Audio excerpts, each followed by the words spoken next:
आपके मुसलमानों के घर में सीसीटीवी का कैमरा लगाएंगे? कौन नमाज पढ़ रहा है, कौन नमाज नहीं पढ़ रहा है, कौन मुसलमान है, कौन मुसलमान नहीं है? आप मुसलमानों का भला कर रहे हैं, आप मुसलमानों का भला कर रहे हैं। बैठ जाओ, राम मंदिर का पैसा खाते हो। अरे राम मंदिर में घोटाला करते बैठो। अरे राम मंदिर का चंदा खाते हो। अरे चंदा चोरो बैठो, चंदा चोरो बैठो, चंदा चोरो बैठो, बैठो चंदा चोरो, चंदा चोरो बैठ जाओ। चंदा चोर हो तुम लोग चंदा चोर हो, चंदा चोर हो तुम लोग, चंदा चोर हो, चंदा चोर हो, चंदा चोरो बैठो, प्लीज चंदा चोरो बैठो। पूरी सरकार में एक मंत्री आपका मुसलमान नहीं है।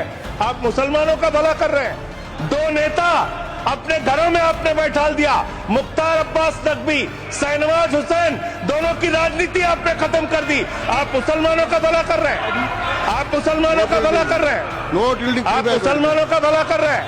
अरे सुनना सीखो पहले। आज वक्फ की संपत्तियां कब्जा करके आप अपने दोस्तों को देंगे, कल गुरुद्वारे की संपत्तियां कब्जा करके आप अपने दोस्तों को देंगे, फिर चर्चों की संपत्तियां कब्जा करके आप अपने दोस्तों को देंगे, फिर बौद्धों की संपत्तियां कब्जा करके आप अपने दोस्तों को देंगे, फिर जैनों की संपत्तियां कब्जा करके आप अपने दोस्तों को देंगे, फिर मंदिरों की जमीनें कब्जा करके आप अपने दोस्तों को देंगे। आप तो वो लोग हैं जिन्होंने प्रभु श्री राम के मंदिर में भी घोटाला किया। मान्यवर, प्रभु श्री राम के मंदिर के जमीन में घोटाला किया। मैं कागज दूंगा सर, मैं कागज दूंगा। बंद कर दिया मैंने। ये लोग राम मंदिर में घोटाला करने वाले लोग हैं, राम मंदिर की जमीन का चंदा खाने वाले लोग हैं सर। ये लोग आप फसाद कराने वाले हिंदू हैं, हम सौहार्द फैलाने वाले हिंदू हैं। ये बुनियादी फर्क है, ये बुनियादी फर्क है आप में। आप देश भर में फसाद, नफरत, लड़ाई झगड़ा कराने का काम करते हैं। करोड़ों मुसलमानों की चिंता है आपको। एक अपने दोस्त को पकड़ के लाइए, नीरव मोदी को 20,000 करोड़ वसूलिए, 12,000 करोड़ वक्फ को दीजिए, 8,000 करोड़ अपने पास रखिए।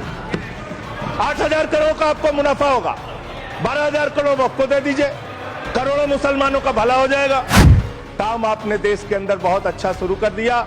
आप एक काम करते हैं, देखो मुसलमानों को ठीक कर रहा हूं, दूसरी तरफ महंगाई बढ़ रही है, नुकसान हिंदुओं का।